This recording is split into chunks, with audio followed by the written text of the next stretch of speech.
Buenas tardes, mi nombre es Valeria González Grillo y les presento la investigación sobre el trabajo de entrevista clínica infantil adolescente de la salud familiar y grupal. El presente trabajo tiene como propósito analizar los principios éticos aplicados en el estudio de entrevista clínica infantil adolescente de la salud familiar y grupal, en relación con los fundamentos planteados en el eje 1 de seminario de investigación. A través de este análisis se busca comprender cómo la ética orienta la práctica investigativa y clínica, garantizando el respeto, la protección y el bienestar de los pacientes. Dicha investigación se considera un documento de historia de vida, ya que tiene enfoque cualitativo y narrativo, en el cual se basa la entrevista clínica, que recoge experiencias personales, familiares o de grupo. También cada entrevista busca comprender la historia emocional y relacionarlas del participante más que medios variables. También se encuentra valor interpretativo. El profesional interpreta los relatos para comprender procesos de desarrollo, vínculos y de contexto familiar. Y finalmente, la finalidad terapéutica y de comprensión. Esta no solo describe datos, sino que explora el sentido subjetivo de la experiencia. Dicho libro se trata de una investigación que se enfoca en guiar al profesional en la comprensión y evaluación e interpretación de los procesos emocionales, de conducta y relaciones que surgen en la infancia y adolescencia dentro del entorno familiar y grupal. A continuación se da el diseño de estudio, métodos utilizados y resultados obtenidos en la investigación.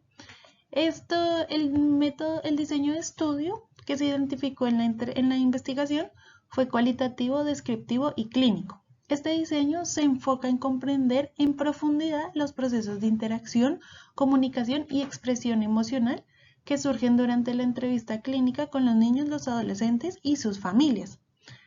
Se encontraron tres métodos utilizados, o identifiqué tres métodos utilizados, que el primero es la participación, en esta donde los niños y adolescentes y sus familias atendidos en consulta psicológica junto a sus padres o cuidadores se da la participación.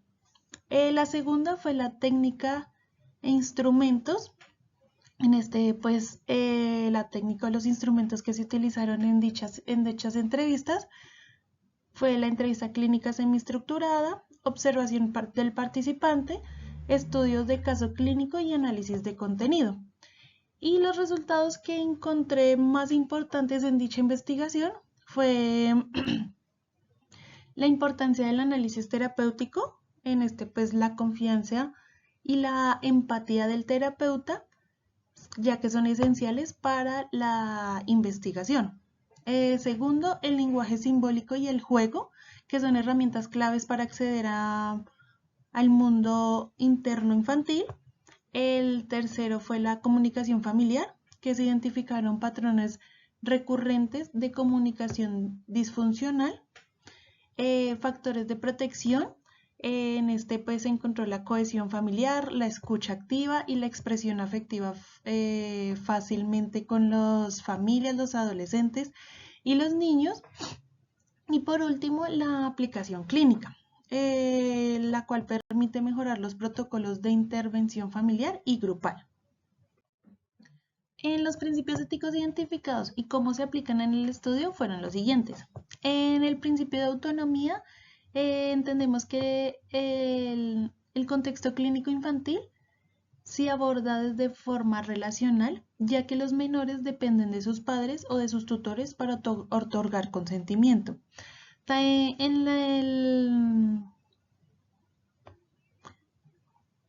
Respecto al consentimiento informado de los padres y el asentimiento del menor, lo que refleja el reconocimiento progresivo de sus capacidades de decisión.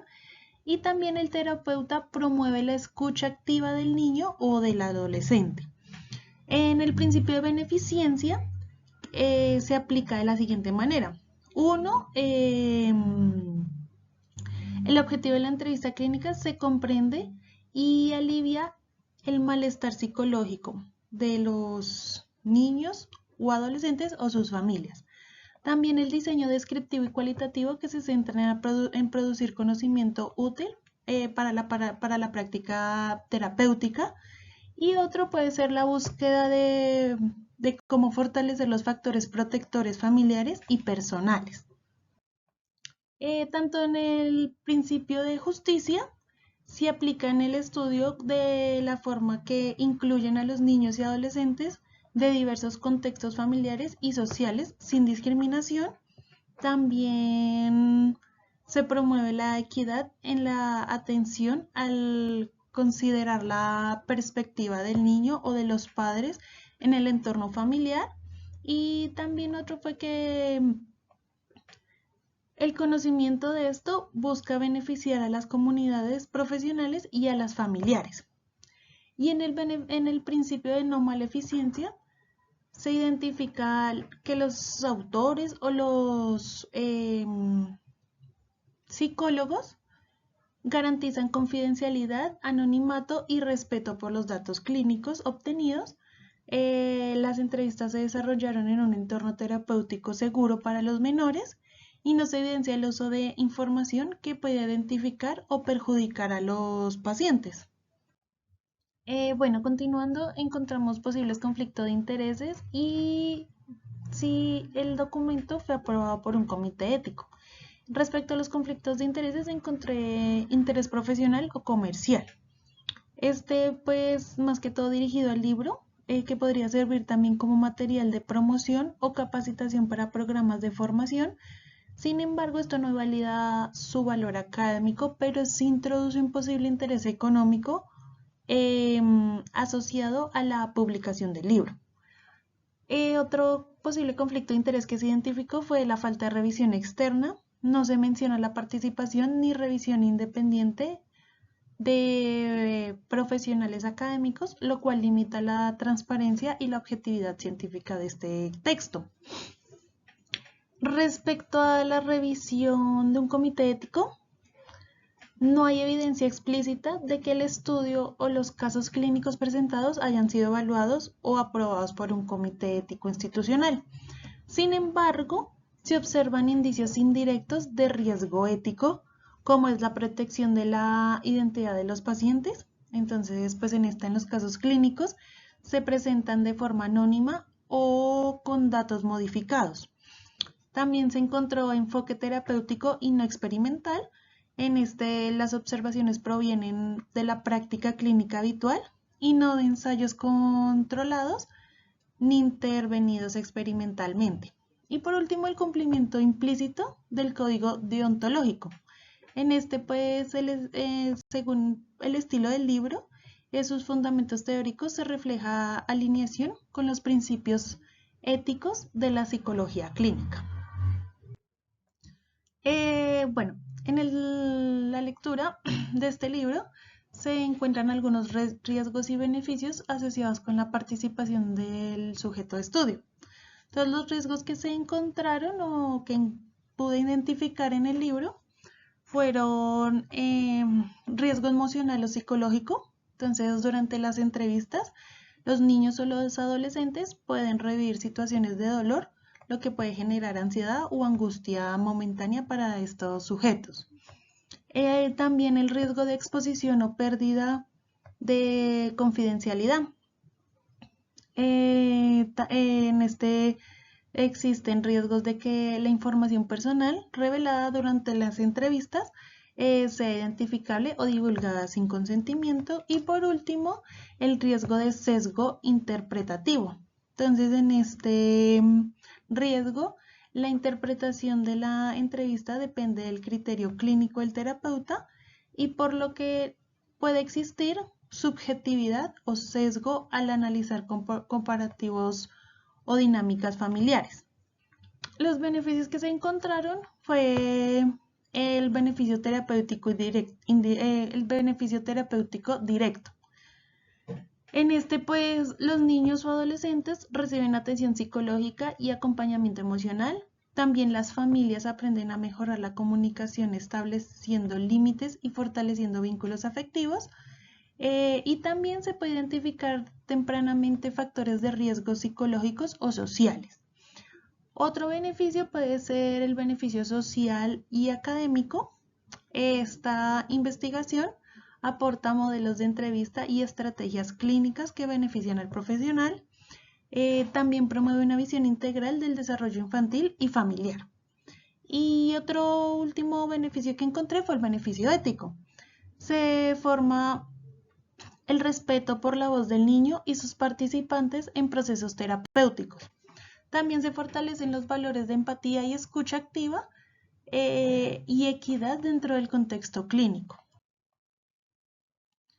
Recomendaciones éticas de parte mía para la entrevista teniendo en cuenta el eje 1 es el incorporar un aval formal de un comité de ética. Como le dije anteriormente, no se identifica que haya sido estudiado las entrevistas. Se recomienda que futuras investigaciones o publicaciones derivadas de este trabajo clínico cuente con aprobación de un comité de ética institucional. Otro es establecer protocolos de consentimiento informado, aunque en el texto se sugiere el respeto y la autonomía de los participantes. Sería recomendable documentar de forma sistemática los protocolos de consentimiento informado, ya sea de los padres o de los tutores. También el fortalecer la participación equitativa y diversa. Se recomienda pues incluir casos clínicos de diferentes contextos socioculturales para fortalecer la justicia y equidad en la representación de la infancia y la adolescencia. Y por último, establecer políticas de uso responsable de los datos clínicos. Entonces aquí se quiere que aclaren los límites de usos académicos de los datos obtenidos en la práctica clínica. Y como recomendaciones, bueno, el análisis ético del estudio entrevista clínica infantil adolescente de la salud familiar y grupal permitió reconocer la importancia de integrar la ética en todos los procesos investigativos y clínicos que involucran a la infancia, la adolescencia y la familia. Ese trabajo evidenciado que la entrevista clínica, más allá de ser una técnica de recolección de información, constituye un espacio de comprensión humana que recoge historias de vida y reflejan las realidades emocionales, sociales y familiares de los participantes. Otra conclusión que se pudo sacar fue que a través del estudio de identificación que los principios éticos de autonomía, beneficio, justicia y no maleficencia son esenciales para garantizar el respeto, la protección y el bienestar de los sujetos involucrados. El diseño cualitativo y los métodos empleados demostraron una aproximación interpretativa y empática centrada en la comprensión integral del ser humano. Y por último, en conclusión, la ética en la entrevista clínica y en la investigación con población vulnerable no es solo un requisito formal, sino un principio que asegura la validez, la humanidad y la calidad del conocimiento. Aquí se pueden encontrar la bibliografía, donde se anexa el eje 1 y el libro donde se sacó la información para dicho trabajo.